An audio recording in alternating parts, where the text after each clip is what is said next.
queria compartilhar uma coisa com vocês, que depois que eu passei a gravar os vídeos da Clandestina, algumas pessoas vieram conversar comigo pelas redes sociais, perguntando sobre coisas do canal, sobre conteúdos, dar dicas sobre textos, contar sobre as suas experiências e também fazer uma relação, assim, porque fazia muito tempo que eu não conversava com essas pessoas. E um dos meus objetivos com o canal da Clandestina é justamente fazer a aproximação de pessoas, para que a gente possa também trocar os nossos pensamentos, os nossos olhares de mundos. Então a coisa mais legal é poder fazer esse compartilhamento e fazer essa troca também. E fazer com que esses distanciamentos sejam diminuídos. Para a nossa conversa de hoje, eu vou me basear em alguns escritos e algumas falas de uma grande crítica de cinema brasileiro, que é a Ivana Bentes, que ela é professora da Universidade Federal do Rio de Janeiro e cria várias análises a respeito do cinema brasileiro e faz uma relação muito interessante com o nosso processo de desenvolvimento enquanto Brasil. Vou dialogar aqui também com conversas e reflexões feitas com o Matheus Belo, que é um grande pesquisador da área de linguística no Brasil, lá na Universidade de Campinas, e é também um grande amante do cinema brasileiro e tem várias ideias sobre os significados dessa arte para o Brasil. Ultimamente, eu tenho feito várias reflexões para tentar entender um pouco esse Brasil que a gente está vivendo na atualidade, onde ideias conservadoras e retrógradas estão cada vez mais na nossa ordem do dia e onde a violência se torna cada vez presente em nossas vidas. A partir dessa questão que eu levantei agora, eu quero relacionar ela com o conceito da ascensão do bolsonarismo no Brasil. Quando eu falo bolsonarismo, eu não me refiro à figura do presidente, mas sim a uma ideia que está instaurada no imaginário coletivo da sociedade. Eu penso também que o bolsonarismo, ele é uma ideia, ele é um conceito e ele propõe um projeto do Brasil. Então, quando as pessoas saíam nas ruas pedindo esse novo Brasil, elas estavam trazendo uma outra perspectiva de Brasil, um ideal que se encaixava apenas dentro daquela pequena elite, principalmente, que configurou esse processo da ascensão no bolsonarismo no Brasil. Ao mesmo tempo que ela propõe e projeta um Brasil ideal, ela nega todo um Brasil que existe, que é um Brasil que é dividido em 5 regiões, onde cada região vai possuir ali a sua forma de expressar sua cultura, a sua forma de se organizar diferente e processos de formações históricas diferentes. E que isso vão fazer com que nós, enquanto brasileiros, tenhamos uma pluralidade de ideia dentro da nossa sociedade, onde existem diversos sujeitos, diversas formas de se expressar, diversas formas de se pôr para a sociedade e se colocar. Então eu acredito que essa ascensão dessa ideia conservadora e retrógrada, ela vem nesse sentido de retroceder a esses avanços que a gente conquistou no período da história e dos últimos anos. E eu penso que uma das táticas do bolsonarismo em impor essa questão ideológica dentro da sociedade, em detrimento de interesses próprios, para fazer esse controle social, veio através das fake news, que nada mais são que criar fatos e mentiras para você enganar a população, você trazer uma ideia totalmente contrária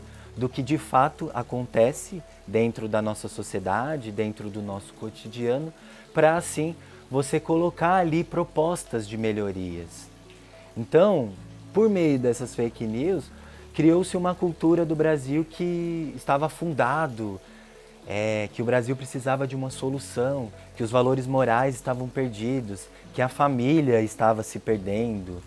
Enfim, grande parte das fake news, elas tinham um teor dentro desse conservadorismo moral, através da sexualidade, da questão LGBTQI+. Então a população meio que criou esse espírito de medo em relação às questões conservadoras. E aí, quando a gente vai observar, após o golpe da presidente Dilma Rousseff, a gente vai ver o quão potente ficou esse lance de você deturpar a história do Brasil, de você criar fatos mentirosos para tirar de fato o que estava acontecendo na prática. Porque eles se viam no período onde, na relação de forças ali com o projeto mais progressista do PT que estava colocado, eles se viam meio enfraquecidos dentro da disputa ideológica política. Então, por ir dentro do espectro político no dia a dia, de você construir ali propostas em torno dos seus projetos. Só que aí eles viram que não estava certo, essa grande elite, o que ela fez? Ela incrementa um golpe no Brasil, justamente porque ela, dentro dessa relação de forças, ela não tinha capacidade de colocar o seu projeto ali mais fortemente neoliberal.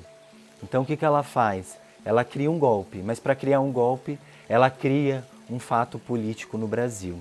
E eu penso que essa lógica, ela está presente no Brasil desde o processo de invasão dos portugueses, quando chegaram aqui. E a primeira coisa que eles fizeram foi o quê? Acabar com a cultura indígena. Porque acabando com a cultura indígena, você destrói uma identidade. Se você destrói uma identidade, você impede que ela se organize, que ela crie as suas possibilidades e você consegue estabelecer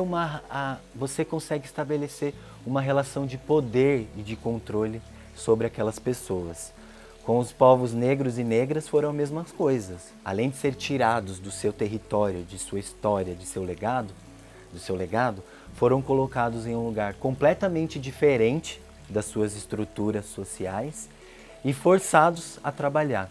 E tudo aquilo que envolvia a cultura, o seu dialeto, os seus costumes, a sua vivência, eram destruídos, eram colocados ali à margem da sociedade. No decorrer da história, até hoje, que a gente vive, qualquer tipo de manifestação, revolta popular, organização social que trazia ali a identidade de um povo, uma organização que, de certa maneira, era contra a ordem que estava vigente, as pessoas que estavam no controle, né, os grandes centros dominadores, iam lá e execravam aquela população. A gente pode trazer aqui como exemplo a revolta de Canudos, os cabanos no estado do Pará, os farrapos, a revolta dos malês. Então todo tipo de processo que, de certa maneira, ele interrompe com essa ordem vigente,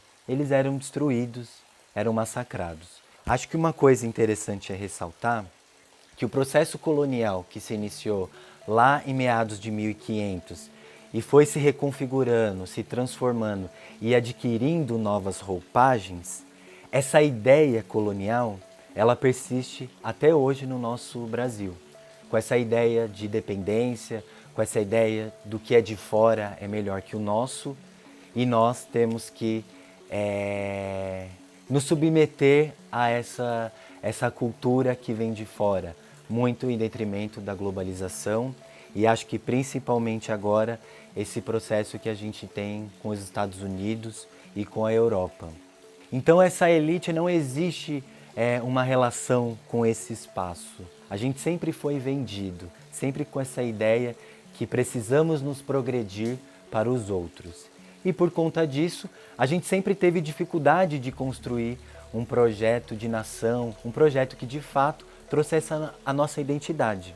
E quando, em alguns períodos, cresce uma possibilidade de construir esse processo de Brasil, ele é irrompido drasticamente, assim, tanto as revoltas que aconteceram no passado, quanto o golpe militar de 1964, que foi financiado pelos Estados Unidos, dentro dessa lógica de o Brasil continuar dentro dessa dependência. E eu acredito que esse momento também, agora que a gente vive no Brasil de golpe e de bolsonarismo, é um pouco disso. Uma coisa que a gente tem que ressaltar, que a gente não pode deixar de lado, é o papel das mídias corporativas brasileiras que exerceram e exercem até hoje na nossa cultura brasileira. O primeiro elemento é que ela pertence a um dono e esse dono possui interesses próprios, que estão baseados no lucro. Então o que ele vai transmitir ali, tudo que ele vai ser repassado para a população, vai ser no sentido para criar os imaginários que se relacionam com os ideais deles. Então vários momentos, vários fatos políticos que aconteceram no Brasil tiveram uma grande influência da mídia brasileira. E isso também atrapalha um processo no Brasil, porque ela apaga essa outra pluralidade que existiu. Porque um povo que não tem história, não tem memória, ele não tem passado. E se ele não tem passado, ele vaga no presente. Então qualquer coisa que chega nele, e se ele não tem uma fundamentação cultural, ideológica, de raiz, ele acredita em qualquer coisa. Ele acredita em fake news, ele acredita no que passa na televisão, ele acredita que a vacina da Covid-19, ela de fato ela não vai ser eficaz e vai ser implantada um chip. Então esse apagamento ele tira também um conhecimento das pessoas. Viver no presente, se conhecer o passado, é andar no escuro. Essa frase que é dita na animação longa-metragem Uma História de Amor e Fúria, retrata muito bem esse processo que a gente tem no Brasil. Que a nossa história, muitas das vezes, ela foi contada por quem nos dominou. E quem nos dominou vai contar sobre suas perspectivas. Então ele não vai considerar outros processos, outras coisas que aconteceram e que de certa maneira desconstrói esse legado que ele quer trazer. Ele vai apagar, porque apagando, outras pessoas não vão ter conhecimento disso, dessas revoltas que aconteceram, desse legado. E elas não tendo esse reconhecimento, elas não vão se entender enquanto sujeitos no presente, que também são transformadores, que também podem se organizar e que também pode ter a sua consciência plena, porque é essa consciência que nos forma enquanto sujeitos pensantes e sujeitos identitários. Uma sociedade que não tem esse tipo de situação é uma sociedade que está fadada à mentira, que está fadada à exploração, que está fadada a acreditar tudo que é mais fácil, sem fundamento, a acreditar em algo que se aproveita de um momento histórico, surge desse processo para dizer como salvador dessas questões. Então, quando a gente não tem esse entendimento, a gente não se torna sujeito histórico. Então, para mim, essa lógica que está instaurada há muito tempo no Brasil é justamente para tirar essa criação de identidade enquanto brasileiros. No sentido, para a gente não se organizar, para a gente não ter identidade com esse espaço, com essa terra, com essa cultura. Para a gente sempre querer o que é de fora.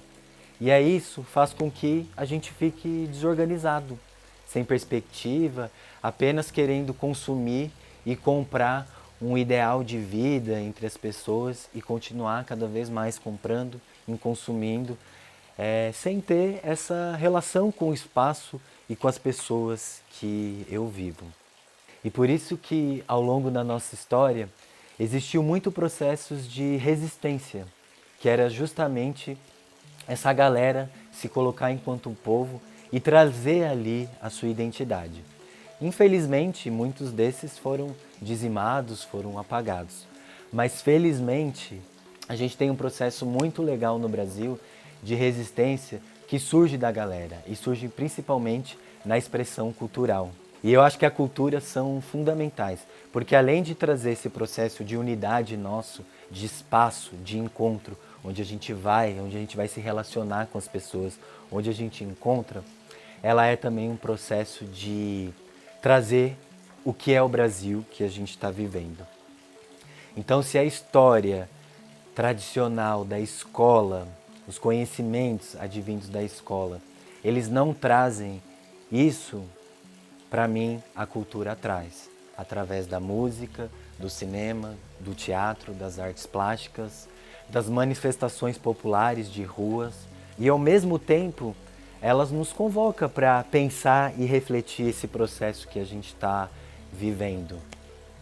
E aí, trazendo essa ideia de que a arte e a cultura, ela conta a nossa história, eu vou puxar aqui para o lado do cinema e vou trazer alguns filmes dentro da nossa historiografia que marcaram muito bem esse processo de ressignificar o Brasil através da linguagem cinematográfica e propor visões e olhares e perspectivas.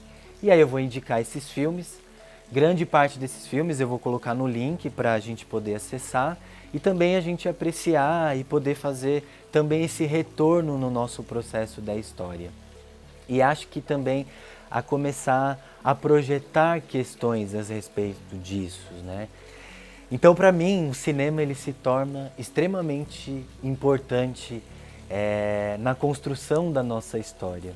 Porque além de ser um processo que a gente vai passar um tempo assistindo um filme com alguém, a gente vai encontrar, a gente vai se deparar com uma obra artística, ao mesmo tempo que a gente passa por tudo isso, a gente também entra numa relação de reflexão, de tentar entender um pouco esse Brasil, assim. Ela aponta quem são os nossos inimigos.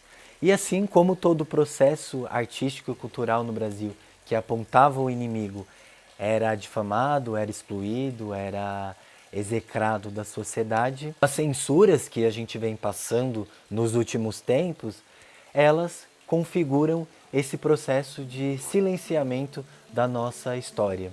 Então eles não querem que a gente adquira a nossa identidade, que a gente construa um Brasil que de fato leve em consideração a realidade. E a partir disso, quando a gente vai adquirindo essas consciências, a gente vai se entendendo enquanto um sujeito histórico, enquanto um sujeito pensante. E quando eu me entendo enquanto sujeito histórico pertencente a esse lugar, eu me liberto dessas amarras que são colocadas. E ao me libertar dessas amarras, eu invoco, eu provoco e eu questiono. E quando eu faço isso, de certa maneira, eu trago uma instabilidade a esse sistema que está colocado. Então, quando a gente viu negros e negras dentro da universidade pública, pessoas periféricas, isso, de certa maneira, causou um abalo no sistema. Porque antes, as pessoas que não podiam ocupar certos lugares, hoje elas estão ocupando. Estão lá, produzindo ciência e produzindo conhecimento. É com essa reflexão que eu termino a Clandestina de 2020, numa ideia que a gente não pode deixar eles nos silenciar. A gente tem que cada vez mais produzir a nossa cultura, produzir a nossa arte e sermos resistentes a tudo que vai vir, porque eles vão vir, eles vão atacar, eles vão encontrar os seus caminhos para fazer esse ataque e vão querer provocar esse silenciamento nosso e esse sumiço. Mas a gente não pode deixar isso. Então, quando a gente incentiva, quando a gente valoriza a nossa cultura, a gente está valorizando essa resistência. E não somente valorizar, mas a gente também produzir os nossos conhecimentos, também produzir a nossa arte e produzir a nossa cultura, porque assim a gente consegue construir um processo que é legítimo. Porque aí quando eu faço, outras pessoas vão começar a ter acesso a isso e tendo acesso, elas também vão entrando num processo de construção de consciência e aí vira um ciclo que aí elas também vão produzindo. E aí quem sabe a gente construir aí melhores dias, melhores formas de nos relacionarmos e combater toda a ideia que oprime a nossa esperança, que oprime a nossa vida enquanto pessoa e que oprime as nossas formas de ser. Valeu, gente!